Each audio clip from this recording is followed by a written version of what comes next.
SR shopping mall తో సంక్రాంతి లక్ష్మి మీ ఇంటికి పండగ కళ సరికొత్త కలెక్షన్స్ మీకోసం ఎస్ఆర్ షాపింగ్ మాల్ అందరికీ సంక్రాంతి శుభాకాంక్షలు.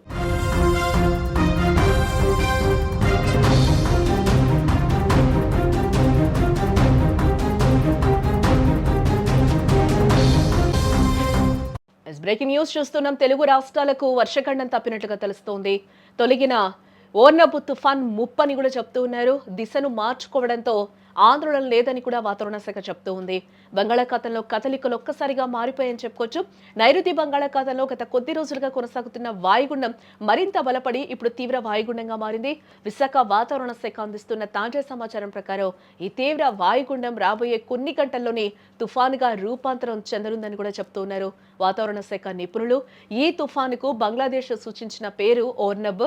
ప్రస్తుతం ఇది గంటకు 10 కిలోమీటర్ల వేగంతో శ్రీలంక తీరం వైపు వేగంగా దూసుకుపోతున్నట్లుగా కూడా తెలుస్తోంది. ప్రస్తుత గణాంకాలను గమనిస్తే మనం శ్రీలంకలోని బట్టికలోవాకు 160 కిలోమీటర్లు, అలాగే చెన్నై తీరానికి ఆగ్నేయంగా 740 కిలోమీటర్ల దూరంలో ఇది కేంద్రీకృతమై ఉన్నట్లుగా కూడా సమాచారం అందుతోంది. రేపు అంటే జనవరి 10వ తేదీ మధ్యాహ్నం సమయానికి ఇది శ్రీలంకలోని టింకోమలే జాఫ్నా మధ్య తీరాన్ని దాటే అవకాశం ఉందని కూడా వాతావరణ నిపుణులు అంచనా వేస్తూ ఉన్నారు. అలాగే మన తెలుగు రాష్ట్రాల విషయానికి వచ్చేస్తే ఏపీ, తెలంగాణ ప్రజలకి ఇదొక ఊరటనిచ్చే అంశం అని కూడా చెప్పాలి. నిన్నటి వరకు ఈ తుఫాన్ ప్రభావంతో భారీ వర్షాలు కురుస్తాయని అందరూ భయపడ్డారు. బట్ ఓర్నబు తన దిశను మార్చుకుంది అని కూడా వాతావరణ శాఖ అధికారులు అయితే చెప్తూ ఉన్నారు. అటు శ్రీలంక వైపు వెళ్తూ ఉండడంతో ఏపీ, తెలంగాణలో వర్షాలు పడే అవకాశం దాదాపుగా లేదని కూడా విశాఖ వాతావరణ కేంద్రం అయితే చెప్తూ ఉంది. అయితే వర్షాలు లేకపోయినా మరో ముప్పు పొంచుందని కూడా అధికారులు చెప్తూ ఉన్నారు. తుఫాన్ రాకతో వాతావరణంలో సంభవిస్తున్న మార్పుల వల్ల చలి కూడా తీవ్రత విపరీతంగా పెరగనుంది అని కూడా చెప్తూ ఉన్నారు.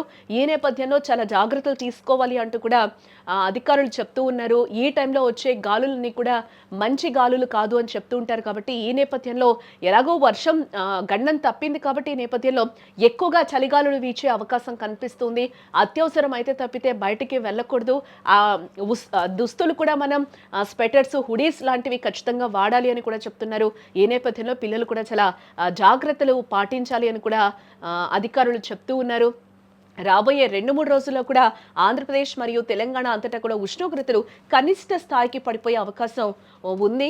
రాత్రి వేళల్లో మరియు తెల్లవారుజామున కూడా చలిగాలులు తీవ్రంగా వీస్తాయని కూడా చెప్తూ ఉన్నారు. ముఖ్యంగా మనం చూస్తే ఏజెన్సీ ప్రాంతాల్లో మంచు కురిసే అవకాశం ఎక్కువగా కనిపిస్తూ ఉంటుంది. ఇటు సిటీస్లో కూడా మనం చూస్తున్నాం. నైట్ బయటకు వెళ్ళాలంటే కూడా 6 దాటిన తర్వాత కూడా చలి తీవ్రత ఏ విధంగా ఉందో కూడా మనం రెగ్యులర్గా చూస్తూ ఉన్నాం. ఇటు వర్షముప్పు తప్పింది కాబట్టి ఇంకా చలిగాలులు తీవ్రమయ్యే అవకాశం కనిపిస్తుంది. -డిగ్రీస్కి వెళ్లే అవకాశాలు కూడా ఉన్నాయని కూడా అధికారులు చెప్తూ ఉన్నారు. ఇటు మరోవైపు మనం చూస్తే తీర ప్రాంతాల్లో సముద్రం అల్లకల్లోలంగా ఉంటుందని, మత్స్యకారులు కూడా వేటకు వెళ్లొద్దు అని కూడా అధికారులు హెచ్చరిస్తూ ఉన్నారు. ఏదేమైనా ప్రకృతి తన గమనాన్ని మార్చుకుంది. వర్షగండం తప్పినా కూడా చలి నుంచి మాత్రం ప్రజలు జాగ్రత్తగా ఉండాలని నిపుణులు హెచ్చరిస్తూ ఉన్నారు. మరిన్ని అప్డేట్స్ కోసం చూస్తూనే ఉండండి సుమన్.